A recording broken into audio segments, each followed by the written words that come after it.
Hi everyone, and welcome to this inaugural episode of the Hypothetical Road Trip. In this episode, we're going to be taking a look at a few of England's most unusual and interesting islands. This isn't really a ranking or anything, more just a selection of interesting islands around the English coast, hopefully some of which you won't have heard of. I do plan on making similar videos for Scotland and Ireland as well as any other places you might have to suggest. So please do stay tuned for those if they sound interesting to you. So let's get into it. We're going to start off in the northeast of England and then make our way around the coast until we reach the northwest. Let's start off with one of the more well-known entries on this list, which is the island of Lindisfarne. Lindisfarne, also known as Holy Island, is a tidal island off the coast of Northumberland in northeast England. I imagine a lot of Brits will be familiar with Lindisfarne, although I'm not sure how well known it is outside of the UK. I know that it's a fairly popular tourist destination now, but I still feel like it's worth talking about. Lindisfarne is a fairly small island, home to about 100 people or so, and yet it plays a considerable role in both the history and religious heritage of Britain. The island was settled by Irish monks including St. Aidan in the year 635 AD at the request of the Northumbrian King Oswald. The island soon became an important pilgrimage site for Christians in the north of England. Around a century later, in 793, Lindisfarne was invaded by Vikings, widely recognised as the first Viking raid on English soil, and marking the start of nearly 300 years of Norse raids on the British Isles. This obviously had a devastating effect on the island, with much of the Christian presence retreating to the English mainland, although there is evidence of Christian burial on Lindisfarne during this time. Sometime after the Norman conquest, there began to be a more permanent monastic presence on the island again, and to this day, Lindisfarne is an important landmark for those wishing to explore early Christendom in England. Besides this, much of the island's coast is now part of the Lindisfarne National Nature Reserve, in recognition of the important bird life that winter in the area, including pale-bellied Brent geese, pink-footed geese, and grey-lag geese. Lindisfarne ultimately is a place that means different things to different people, and I think it's a great candidate for one of England's most intriguing islands. From the welcoming and tourist-friendly island of Lindisfarne, let's now travel down to the south of England, specifically to the invitingly named Foulness Island off the coast of Essex. I hope you brought your paperwork with you, because you're probably not meant to be here. Foulness Island is a closed island, meaning that unless you're one of its roughly 200 residents, you need specific permission to even show up. The island has been owned entirely by the Ministry of Defence for a few decades now, and military presence on the island dates back to the 19th century, when parts of the island were used to test artillery. Nowadays, the defence company Kinetic operates military testing on the island, under a contract with the Ministry of Defence. What I find odd about this island is how there are still residents there in the two villages on the island, Church End and Courts End, and how their lives must intersect with the military presence on the island. It is still possible to gain access to the island as an outsider under specific circumstances, and it's encouraging to hear the work done by the Foulness Island Heritage Centre to preserve the history of this interesting island and to make it more accessible. Here's a screenshot from their website that I'll link in the description. This was taken in October 2025, and as you can see, their next open day isn't for another 6 months, and I believe this is the main way that an ordinary citizen can visit the island. That's really all I've got to say on Foulness. It's a mysterious place that, despite only being around a 2-hour drive from London, is an isolated and closed-off place that only a few can enter. Let's move on to the south coast, to the county of Dorset, and specifically to Brownsea Island, just off the coast of Poole. This one's a lot more tourist-friendly and easy to visit, although I'd still be surprised if many people from outside of the south of England are very familiar. Brownsea Island really is one for the nature lovers.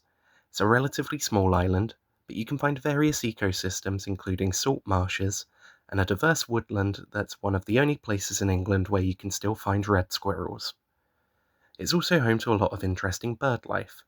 The Dorset Wildlife Trust say that you can find avocets, black-tailed godwits, and in the winter you might be able to spot some spoonbills as well. There's a population of the non-native sika deer on the island, originating from East Asia. They were introduced in various places across Europe at different points, but it remains one of the only places in England where you can see them in the wild.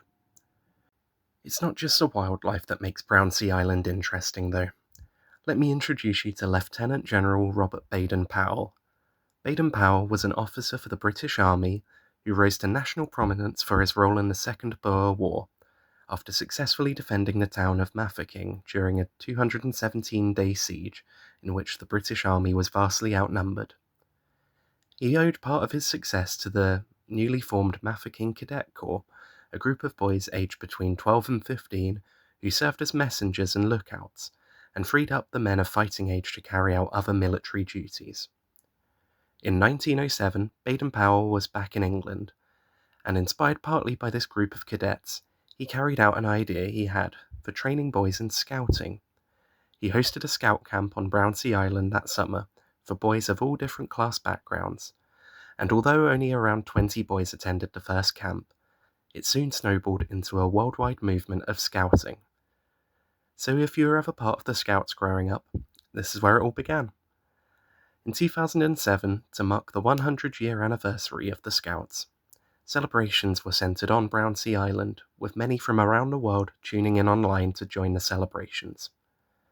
Brownsea is easily accessible to the public during the summer months, with regular ferries from the nearby town of Poole.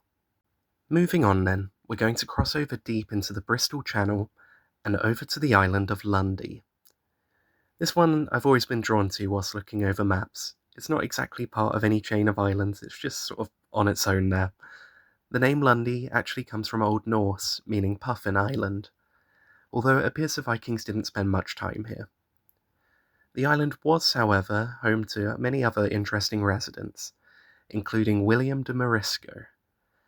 De Morisco was involved in various plots against King Henry III, after which he fled to Lundy, although he was captured in 1242 and thereafter hung, drawn and quartered for treason. For the next few centuries, Lundy and its residents changed allegiances many times, serving as a home for disgraced nobility and for pirates, including at one point a group of Barbary pilots originating from Saleh in modern-day Morocco. Frankly, for most of its history, Lundy has been a practically ungovernable place. Heading into the 20th century, ownership of the island changed hands a few times before being bought by Martin Coles Harman in 1925 for a price of around £25,000.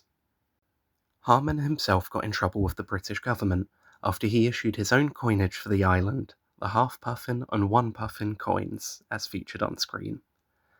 These coins are now collector's items. Martin Coles Harman passed ownership of Lundy down to his son Albion Harman when he died, and when Albion died himself in 1968, the island was bought by a man named Jack Hayward, who gave ownership to the National Trust, who in turn leased the island to the Landmark Trust. That leads us to the modern day, and this much more tranquil chapter in Lundy's story. They receive a steady flow of tourists, many there to take in the natural scenery and the wildlife, including, unsurprisingly, the puffin. Coincidentally, Lundy is also home to the sika deer that we saw on Brownsea Island too. Finally, we've made it all the way round to the northwest of England. Let's end our hypothetical road trip by the Foulness Peninsula in Cumbria on Piel Island. As you can see, this place is tiny, and a recent BBC article claims that there are just 3 permanent residents on the island. Despite its size, however, there's an awful lot of history crammed onto Piel Island. The island was operated by the nearby Foulness Abbey on the mainland from the 1100s to the 1500s, and at least according to the island's website, the monks were known to have been involved in the smuggling business for a time. Piel Island was also paid a brief visit by Lambert Simnel in 1487, a 10-year-old boy at the time and a pretender to the English throne. Simnel had been taken under the wing of a priest named Richard Simon, who thought that the boy shared a remarkable resemblance to the sons of King Edward IV. Simon educated Simnel and trained him in the etiquette to pass as royalty, and set about claiming Simnel to be Edward Plantagenet, the Earl of Warwick, who was at the time imprisoned in the Tower of London and rumoured to have died. Simnel was falsely crowned as King Edward VI in Dublin Cathedral, and an army was led by the Yorkist John de la Pole, the Earl of Lincoln, via Piel Island on their way to the Battle of Stoke, which they would lose. It's obviously a very short chapter in the history of the island, but it's a remarkable thought to imagine an army several thousand strong passing through the island. Moving on though, probably the island's biggest draw now is the one pub on the island, the Ship Inn, whose landlord is given the aggrandizing title of the King of Piel, most likely a nod to Lambert Simnel and his attempted claim to the English throne. The current King of Piel is a man named Aaron Sanderson, whose coronation included being doused by a jug of beer whilst wearing a helmet and holding a sword. Sanderson is the 24th recorded King of Piel, and if you'd like to read more about life on the island, I'd recommend reading the article I've mentioned earlier. I'll link it in the description.